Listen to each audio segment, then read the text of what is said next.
దేవుని ఘనమైన నామమునకు స్తోత్రములు. ఈ వాగ్దానమును వింటున్న మీకందరికీ మన ప్రభువును ప్రియ రక్షకుడైన యేసుక్రీస్తు నామములో శుభములు, మా హృదయపూర్వకమైన వందనములు.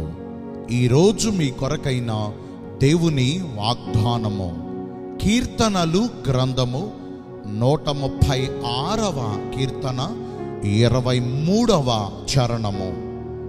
మనము దీన దశలో ఉన్నప్పుడు ఆయన మనలను జ్ఞాపకము చేసుకొనెను. మంచి దేవుడైన యేసయ్య ఈ మంచి వాగ్దానమును నేడు మనందరి జీవితములలో నెరవేర్చునుగాక. ఆమేన్.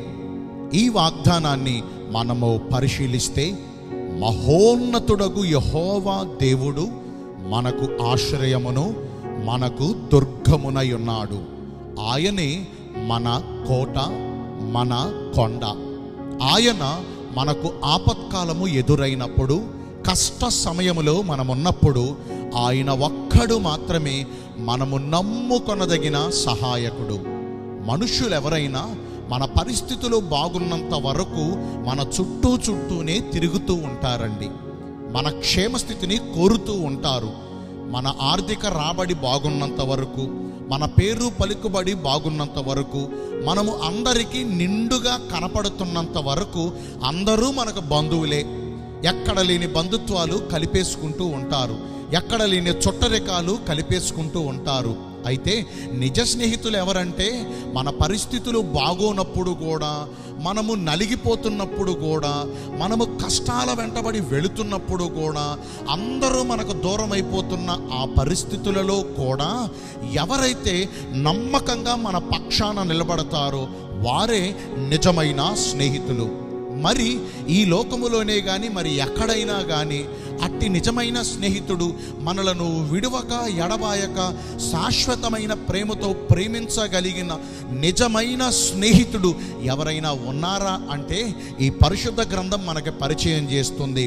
అట్టి స్నేహం కలిగిన వాడు, నిస్వార్థమైన స్నేహమునకు భాష్యం చెప్పగలిగిన వారు ఎవరైనా ఉన్నారు అంటే అది ఒకే ఒక్కరు. ఆయనే మన ప్రాణప్రియుడైన, మన ప్రభువైన, మన రక్షకుడైన యేసుక్రీస్తు ప్రభువారు. ఆయన ఒక్కడే నమ్మదగిన స్నేహితుడండి. మనము దీనస్థితిలో ఉన్నప్పుడు మన వారందరూ మనలను చేయి విడిచిపెట్టి వెళ్ళిపోయారేమో.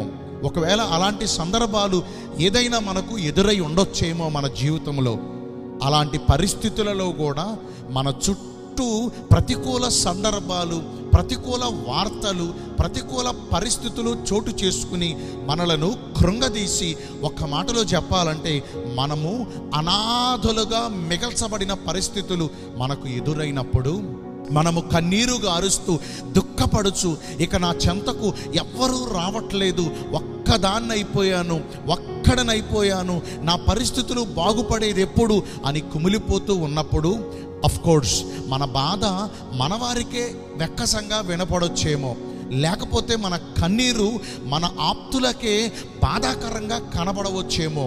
మన మూలుగును విన్న దేవుడు, మన పరిస్థితులను చూచిన దేవుడు, మన కన్నీటిని చూచిన దేవుడు ఈరోజు ఈ వాగ్దానంతో మనందరినీ బలపరుస్తున్నారు.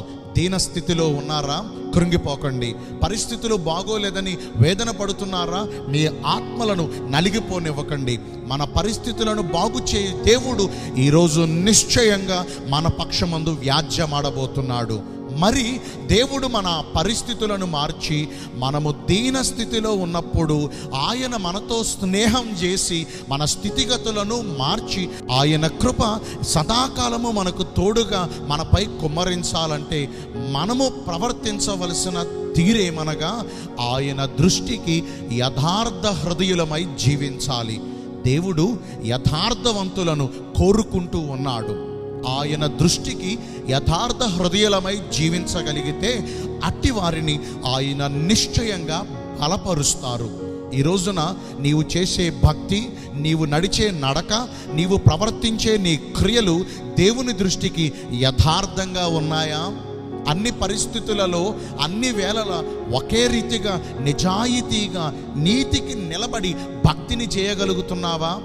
ఏ ఎండకు ఆ గొడుగు అన్నట్లు, ఏ వానకు ఆ గొడుగు అన్నట్లు నీ భక్తిని కూడా పరిస్థితులకు తగ్గట్లుగా మార్చేసుకుంటూ ఉన్నావా?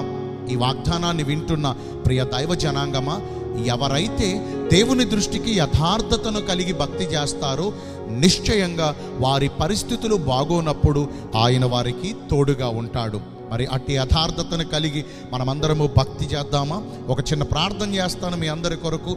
పరిశుద్ధుడును ప్రేమ కలిగిన మా ప్రియ పరలోకపు తండ్రివైన దేవ, మీ కృప కలిగిన బంగారు ఘన నామమును బట్టి నిండు మనసుతో కోట్ల కొలదిగా మీకు మా కృతజ్ఞత స్తుతులు స్తోత్రములు వందనాలు చెల్లిస్తున్నాము. మేము దీన స్థితిలో ఉన్నప్పుడు అయా మీరు మాకు తోడుగా ఉంటానని ఈరోజు వాగ్దానము ద్వారా మమ్మను ఎంతో బలపరిచారు. మీ చిత్తానుసారంగా ప్రవర్తించి ఈ వాగ్దాన ఫలమును పొందుకునే కృపను నేడు మాకందరికీ దయచేయండి.